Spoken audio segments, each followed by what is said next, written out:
Hi, I'm Mary. I'm 18 and a senior in high school. Up until recently, life was pretty decent, just me and my dad, James. Ever since my mom passed a few years back, he's been my rock, and I've been his.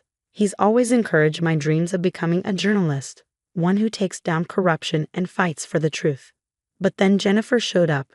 Dad met her at some work event, and suddenly, everything shifted. She's divorced with a son named Andrew, who's 16 and about as charming as a wet sock. At first, I tried to be cool about it. Dad deserved to be happy. But something about Jennifer got under my skin. She was always cozying up to Dad, laughing at his every joke, giving me these fake, sugary smiles that never reached her eyes. "Mary, sweetie," she'd say, "you don't mind if I rearrange the living room, right? James says you're so easygoing." I'd just grit my teeth and nod. "Whatever makes you feel at home, Jennifer." But it didn't stop there. Before I knew it, Dad was talking about marriage. "Don't you think this is moving a little fast, Dad?" I asked, trying to be reasonable. He just shrugged it off. "When you know, kiddo. Jennifer makes me happy." The wedding was a blur.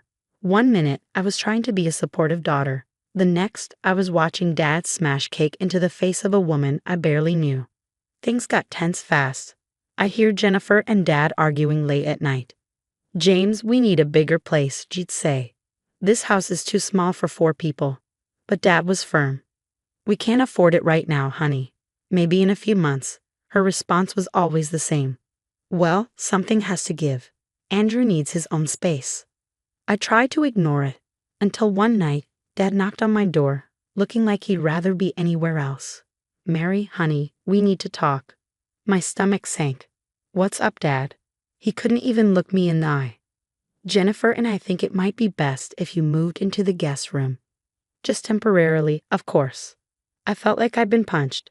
"You want me to give up my room for Andrew?" Dad tried to explain he's not adjusting well, and Jennifer thinks. Oh, so it's what Jennifer thinks now. All I could do was nod numbly. "Fine, whatever. I'll move my stuff tomorrow."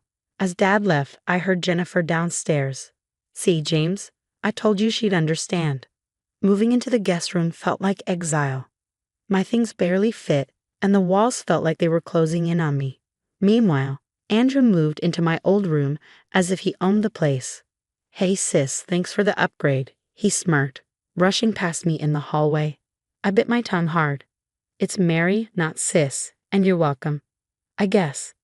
Jennifer seemed to be driving a wedge between Dad and me on purpose. Every time I tried to talk to him, she'd pop up. "James, honey, didn't you say you'd fix the leaky faucet today?" And just like that, any moment I had with Dad would vanish. Andrew's behavior was getting stranger by the day. He'd come home at odd hours, eyes red, muttering something about study groups. His moods were all over the place, laughing one second, snapping the next. I couldn't focus on school. My grades started slipping. One of my teachers pulled me aside after class. "Mary, is everything okay? This isn't like you." I just shrugged. "I'm fine. Just distracted." At lunch, I finally spilled everything to my best friend Zoe. "Something's not right with Andrew," I told her. "He's always sneaking around, and I swear I smelled weed in the bathroom the other day." Zoe's eyes widened. "Mary, I didn't want to say anything, but I see him hanging out with Jake's crew behind the gym." My stomach dropped. Jake's group was known for drugs and trouble. "Are you serious? Does my dad even know who he's let into our house?" Zoe shook her head. "I doubt it. Andrew's the type to play nice in front of the parents." I knew I had to do something, but Dad was too wrapped up in his honeymoon phase with Jennifer to see it. "I need to find out what Andrew's really up to," I said, determination hardening in my voice. Zoe looked at me, her expression full of worry. "Be careful, Mary. This could backfire big time." But I was done being careful. This was my home, my family, and I wasn't about to let Andrew and Jennifer tear it apart. I decided to count my savings from my part-time job at the diner, hoping I'd put away enough for emergencies. But as I counted, I felt a chill. I was missing $100. I'd been so careful, hiding my cash in different spots around my room. Someone had found it. Late that night, I heard a creak outside my door. I held my breath, heart pounding. Slowly, the door opened, and I saw Andrew's silhouette in the darkness. That's when I snapped. "What the hell are you doing?" I hissed, Flipping on the light, Andrew jumped, eyes wide. I was just looking for more money to steal, I accused, stepping closer.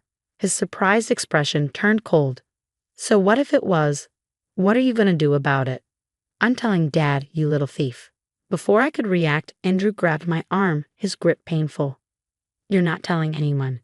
Got it? You have no idea what I'm dealing with. I yanked my arm away. Oh yeah? Why don't you enlighten me? He looked away, his voice cracking. You think it's easy moving to a new town, new school, living with little Miss Perfect. Realization dawned on me. You're using the money for drugs. Andrew let out a bitter laugh. Bingo. Give the girl a prize. I felt sick. Andrew, this is serious. You need help. I don't need anything from you, he spat. If you breathe a word of this to anyone, I'll make your life hell. As he stormed out, I sank to the floor, overwhelmed. What was I supposed to do? The next few days at school, I kept an eye on Andrew, noticing his bloodshot eyes and jittery demeanor. His behavior was spiraling, and it was only a matter of time before things got worse. A classmate pulled me aside one day, looking shaken.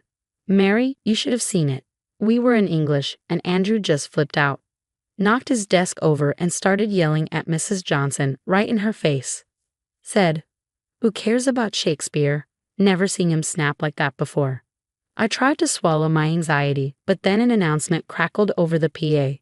Attention students, please remain in your classrooms. We will be conducting a routine locker check. My stomach dropped. I knew what they find in Andrew's locker. An hour later, I was called to the principal's office. Mr. Harmon's expression was grim. Mary, I understand Andrew is your stepbrother. I nodded, my mouth dry. We found illegal substances in his locker. Given the amount, we have reason to believe he may be dealing. I gasped, shocked. Dealing? No, he's just using. I stopped, realizing what I just admitted. Mr. Harmon leaned forward.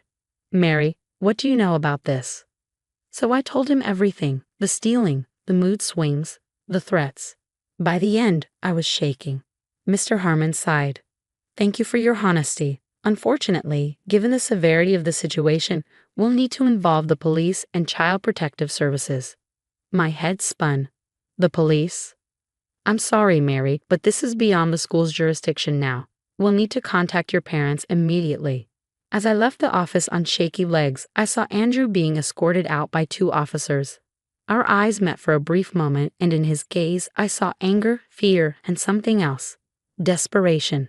I slumped against the wall, feeling my world crumble. How had it come to this? And how was I going to face my dad? Later that night, police cruisers pulled up to our house, lights flashing. From my window, I watched as 2 officers approached the front door. My dad answered, confusion etched on his face. Mr. Thompson, we need to speak with you and your son, Andrew. Dad's voice shook. What's this about? Sir, we have a warrant to search the premises. Your son was found in possession of illegal substances at school. I saw the color drain from Dad's face as he let them in. Jennifer came rushing down the stairs, eyes wide. What's going on? Andrew? The next hour was a blur. Police searched Andrew's room, uncovering more drugs and stolen cash. Andrew sat sullen and handcuffed, being questioned in the living room while I watched it all unfold, feeling like I was in some twisted movie. Dad turned to me, his eyes pleading. Mary, did you know about this? Before I could answer, Jennifer cut in, her voice dripping with accusation. Of course she knew. She's probably the one who ratted him out, always jealous of Andrew, weren't you? I couldn't believe what I was hearing. Are you kidding me? Andrew's been stealing from me for months. He even threatened me when I caught him. Dad's head whipped around. He what? And just like that, everything came pouring out. The theft, the threats, and the way Jennifer had been treating me. Dad listened, his face growing darker with each revelation. Why did he tell me? He asked, his voice breaking. Would you have believed me? I shot back. You've been so wrapped up in your new family, you didn't even notice what was happening. Jennifer screeched. This is ridiculous, James. Are you really going to let her talk to me like that after everything we've done for her? But something had shifted in Dad's eyes. He looked at Jennifer as though seeing her for the first time. What you've done for her, he asked quietly, you've made her feel unwelcome in her own home, pushed her out of her room, undermined our relationship, and ignored the fact that your son was spiraling out of control. Jennifer's face contorted with rage. How dare you? This is all her fault. If she hadn't been such a little. Enough, Dad roared. I had never heard him yell like that before. He turned to the officers. I think you have what you need. Please take Andrew into custody. As they led Andrew out, he shot me a glare. Hope you're happy now, sis. Jennifer grabbed her purse, her expression twisted with anger. If you're choosing her over us, we're done. Don't bother calling. And with that, she stormed out. Just like that, they were gone, leaving the house in silence. The weight of everything that had happened settled over us like a heavy blanket.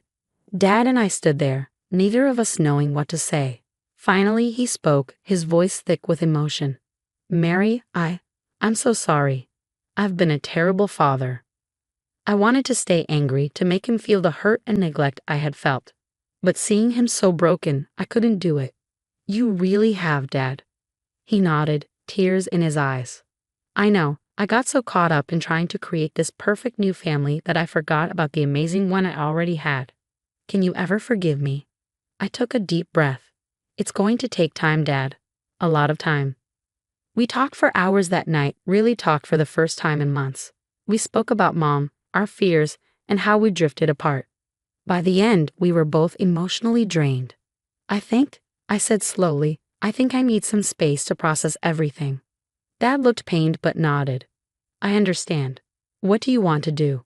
Can I stay with Aunt Sarah for a while? Just to finish out senior year. Of course, sweetheart.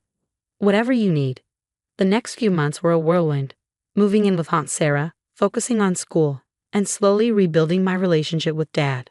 He started therapy, working through his grief over Mom and his guilt over what had happened with Jennifer and Andrew. And slowly Dad and I began to mend. It wasn't perfect, and things weren't the same as before, but he was trying. He visited regularly, always respecting my boundaries, showing me he was committed to making things right. I knew we still had a long way to go, but we were on the right path. The story of Mary, her father, and their fractured family has come to an end. Now I have a question for you. If you were in Mary's shoes, would you have forgiven your father? Or do you think some betrayals are too deep to truly move past? Share your thoughts in the comments below.